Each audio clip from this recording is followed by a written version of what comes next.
শিল্প নাই, মানুষের হাতে টাকা নাই, তার জন্য তোমরা এলে। হ্যাঁ হ্যাঁ, পশ্চিমবাংলায় যদি কাজ থাকতো, পশ্চিমবাংলায় যদি কৃষি ক্ষেত্রে ইনকাম হতো, তাহলে তো কেউ পরিবার, বাড়ি, ঘর, সংসার ছেড়ে আসতে না। বাড়িতে মা, বাবা, স্ত্রী, কন্যা সবাই তো আছে, তবুও তোমরা এখানে কাজ করতে এসছো।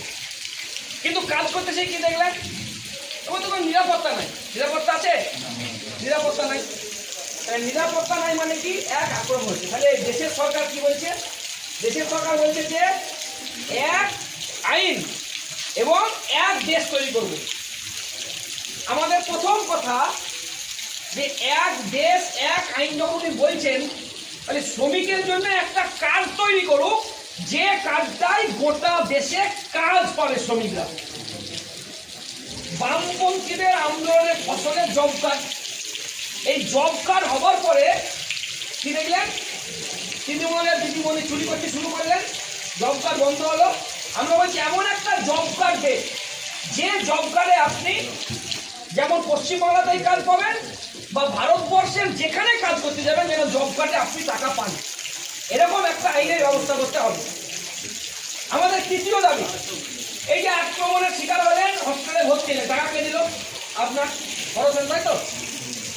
আবার যদি আপনি বিল্ডিং থেকে কিছু কাজ করতে গিয়ে আপনারা আক্রান্ত হন বা অসুস্থ হন, তার খরচ কে দেয়?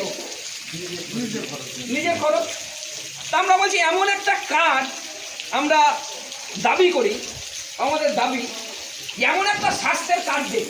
দিদিমণি কি বলছেন? 5,000 টাকা দেখি ভিড় চলে আসে, অনেক প্রতিশ্রুতি দিচ্ছে পশ্চিমবাংলার মুখ্যমন্ত্রী। মানে এমন একটা স্বাস্থ্যের কার্ড দেয় যেটা গোটা ভারতবর্ষের যে কোনো হসপিটালে গেলে, ভারতবর্ষের যে হসপিটালে যাবে সেই হসপিটালে যেন কার্ডে চিকিৎসা হয় বিনা পয়সায়। এটা আমাদের দাবি।